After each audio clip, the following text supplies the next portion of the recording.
ಧಾರಾಕಾರ ಮಳೆ ಹಾಗೂ ರೆಡ್ ಅಲರ್ಟ್ ಹಿನ್ನೆಲೆಯಲ್ಲಿ ದಕ್ಷಿಣ ಕನ್ನಡ ಜಿಲ್ಲೆಯ ಸರ್ಕಾರಿ ಅನುದಾನಿತ ಹಾಗೂ ಖಾಸಗಿ ಅಂಗನವಾಡಿಗಳು, ಶಾಲೆಗಳು ಹಾಗೂ ಪದವಿ ಪೂರ್ವ ಕಾಲೇಜುಗಳಿಗೆ ಜುಲೈ 3ರಂದು ಅಂದರೆ ಇಂದು ರಜೆ ಘೋಷಿಸಿ ಜಿಲ್ಲಾಧಿಕಾರಿಗಳು ಆದೇಶ ಹೊರಡಿಸಿದ್ದಾರೆ.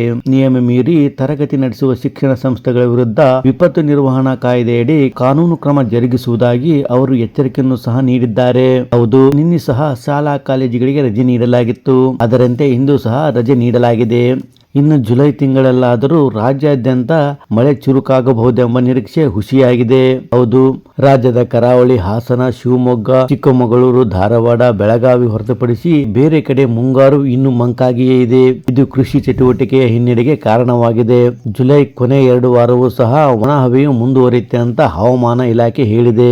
ಇಂದು ದಕ್ಷಿಣ ಕನ್ನಡ, ಉತ್ತರ ಕನ್ನಡ ಹಾಗೂ ಉಡುಪಿಗೆ ಆರೆಂಜ್ ಅಲರ್ಟ್ ಕೊಡಲಾಗಿದೆ. ಹಾಸನ, ಚಿಕ್ಕಮಗಳೂರು, ಶಿವಮೊಗ್ಗ, ಧಾರವಾಡ, ಬೆಳಗಾವಿ ಈ ಜಿಲ್ಲೆಗಳಿಗೆ ಯೆಲ್ಲೋ ಅಲರ್ಟ್ ನೀಡಿದೆ. ಜುಲೈ 4ರಂದು ಕೂಡ ಈ ಜಿಲ್ಲೆಗಳಿಗೆ ಆರೆಂಜ್ ಹಾಗೂ ಯೆಲ್ಲೋ ಅಲರ್ಟ್ ನೀಡಲಾಗಿದೆ. ಫ್ರೆಂಡ್ಸ್, ನಿಮ್ಮ ಜಿಲ್ಲೆಯಲ್ಲಿ ಮಳೆ ಆಗಿದೆ ಅಥವಾ ಇಲ್ವೋ ಅನ್ನೋದನ್ನ ಕಾಮೆಂಟ್ ಮಾಡಿ, ಲೈಕ್ ಮಾಡಿ, ಶೇರ್ ಮಾಡಿ ಹಾಗೂ ತಪ್ಪದೆ ನಮ್ಮ ಚಾನಲ್ ಸಬ್ಸ್ಕ್ರೈಬ್ ಮಾಡಿ.